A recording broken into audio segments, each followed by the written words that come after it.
Continuando con el tema del transistor de unión bipolar o BJT. Estos fueron los segundos transistores que fueron inventados. El primer transistor, fabricado en los laboratorios Bell por los físicos Bardeen, Brayton y Shockley. Originalmente el primer diseño estaba basado en semiconductor germanio y terminales metálicas. Era un transistor de punta de contacto, le llamaron así.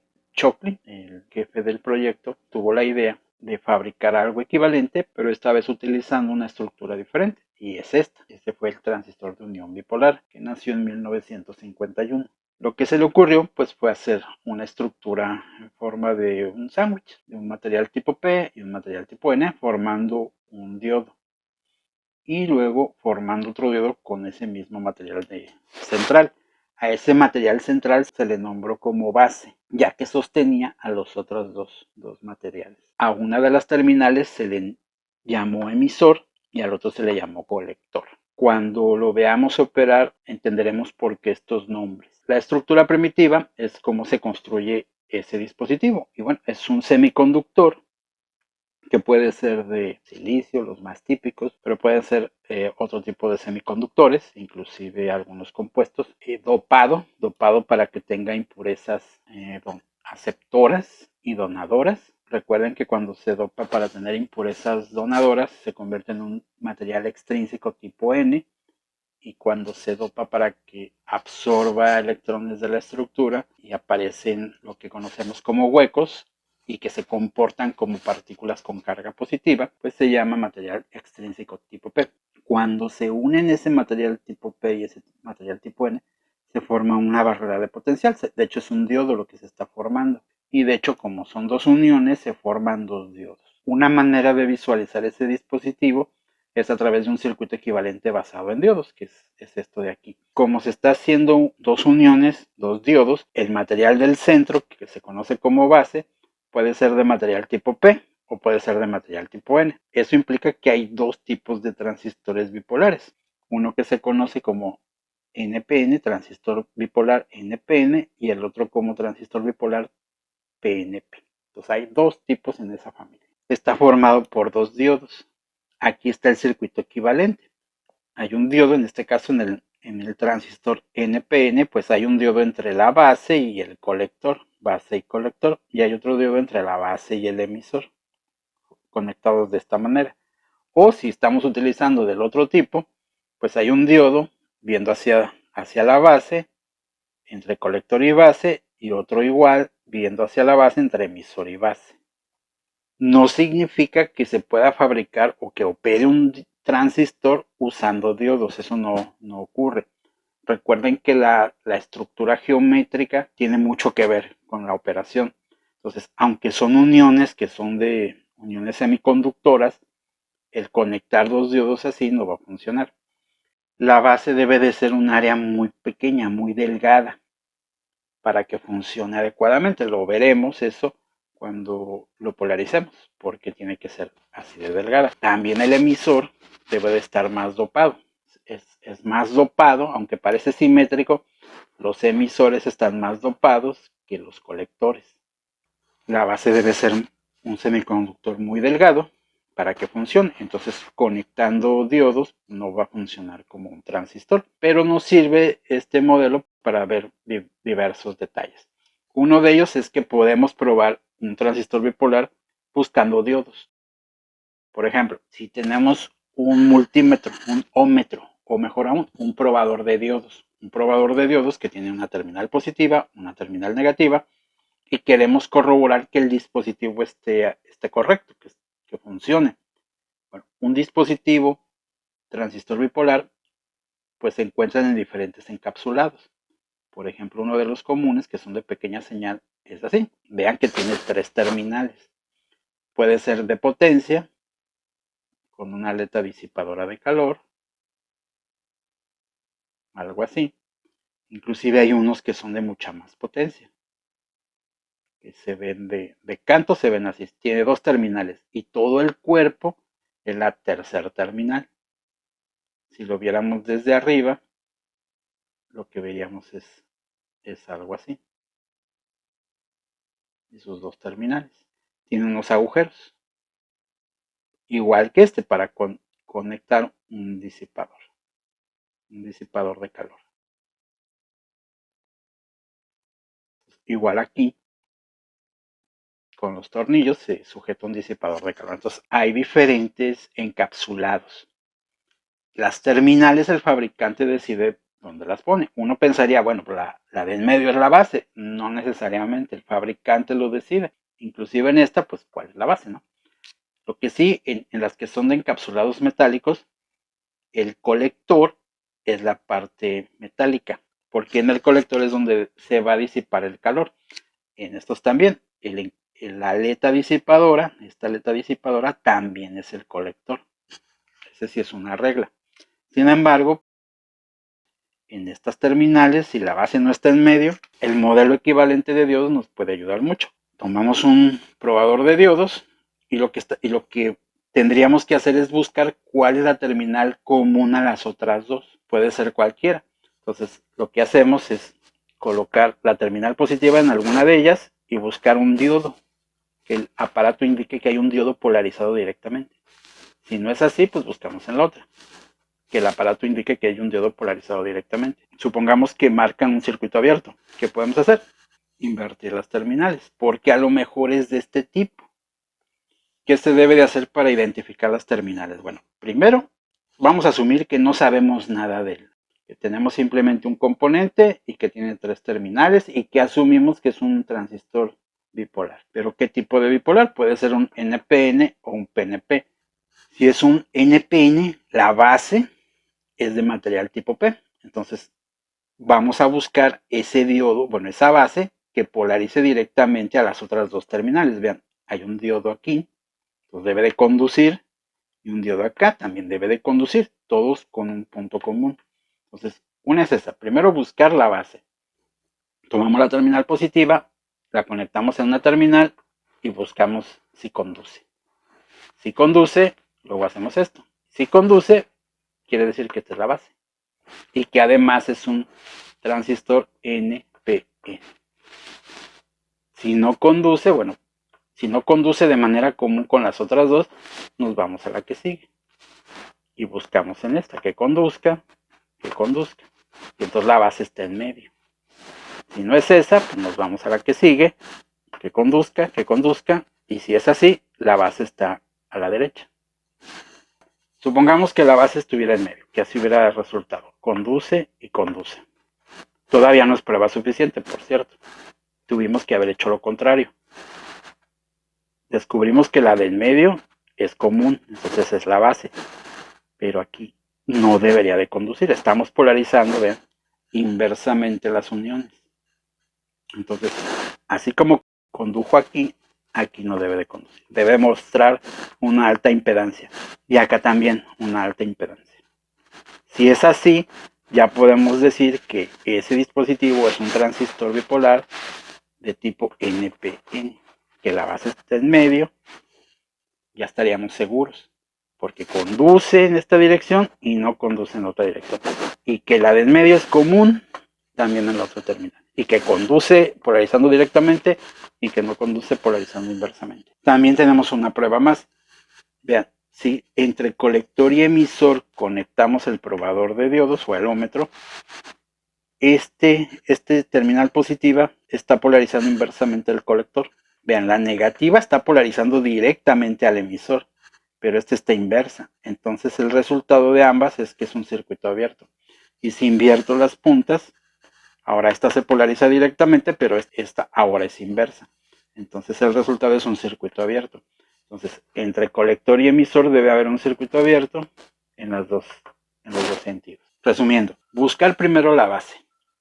Empezando casi siempre, o es común, es más común, que la base esté en medio. Entonces asumimos que esa es la base y que si es un transistor NPN, entonces empezamos colocando el positivo en medio y buscamos un diodo que conduzca, que no conduzca. Lo que conduzca el otro diodo que conduzca y que no conduzca. Si es así, pues esa es la base. Colector y emisor son las otras dos. Buscamos que no conduzca y buscamos que no conduzca. Si una de ellas conduce, es que puede ser otro dispositivo o hay otro componente conectado, porque también es común que haya transistores que tienen otros elementos conectados. Entonces, estoy asumiendo que es un transistor bipolar puro. Ya identificamos la base. Decimos, bueno, esta fue la base. ¿Cómo identificamos colector y emisor? Identificamos la base, hacemos que conduzca y medimos la impedancia, la resistencia que presenta. Luego hacemos lo mismo con la otra, medimos la resistencia que presenta la otra terminal con respecto a la base y debemos de encontrar esto, que la impedancia entre la base y el emisor es mayor que la impedancia entre la base y el colector. No es una gran diferencia, es una pequeña diferencia, pero esa pequeña diferencia hace toda la diferencia. ¿Por qué resultó eso? Bueno, resulta que el emisor está más dopado, los emisores están más dopados que los colectores. Al estar más dopado y al hacerse la unión, la zona de vaciamiento es más grande, hubo más recombinación de cargas eléctricas. La zona de vaciamiento requiere más voltaje para conducir. Esa necesidad de mayor voltaje para conducir se refleja en un aparato como mayor impedancia. Entonces, si yo encuentro mayor impedancia aquí que aquí, quiere decir que este es el emisor. Y por lo tanto, el otro es el colector. En transistores que tienen disipador o el cuerpo es metálico, siempre el colector es ese metal, es ese cuerpo metálico, porque allí se va a disipar el calor. Una manera de facilitar esa búsqueda es conectar el aparato medidor en la aleta y buscar en qué terminal hay un cortocircuito. Cuando encontramos ese cortocircuito, pues decimos, ok, esa terminal es el colector. Por ejemplo, que nos diera aquí en medio. Pues buscamos el cortocircuito entre la aleta y una terminal y decimos, ese es el colector. Y luego podemos hacer la búsqueda normal. Simplemente este fue una ayuda. Luego, si ese es el colector, busco que haya un diodo. Si hay un diodo, digo, este parece ser la base. Busco que en otra terminal haya otro diodo. Entonces, ese parece ser el emisor. Reviso al revés, que no conduzca, y entonces aparentemente o efectivamente esa terminal es la base. Si esa es la base, pues ahora lo pongo acá y entonces esta parece ser la de emisor, la terminal de emisor. Lo corroboro porque esta impedancia debe ser mayor que la que hay aquí entre base y colector. Si el común, resulta que el común lo encuentro cuando se polariza, el común se polariza directamente con la terminal negativa del medidor, quiere decir que no es un transistor NPN, es un PNP. Estoy hablando de este caso entonces. Si la base es común a esos dos diodos, pero la base está con el terminal negativo cuando conduce, estoy usando un transistor PNP. Pero lo mismo se repite. Debe de conducir, no debe de conducir. Fue común, entonces la base. Y es un transistor PNP. Pero la impedancia base emisor debe de ser mayor a la impedancia base colector. Y entre colector y emisor, en ambas polaridades, no debe de conducir. Con eso pueden establecer o identificar las terminales de un transistor bipolar, con un probador de diodos o con un ómetro.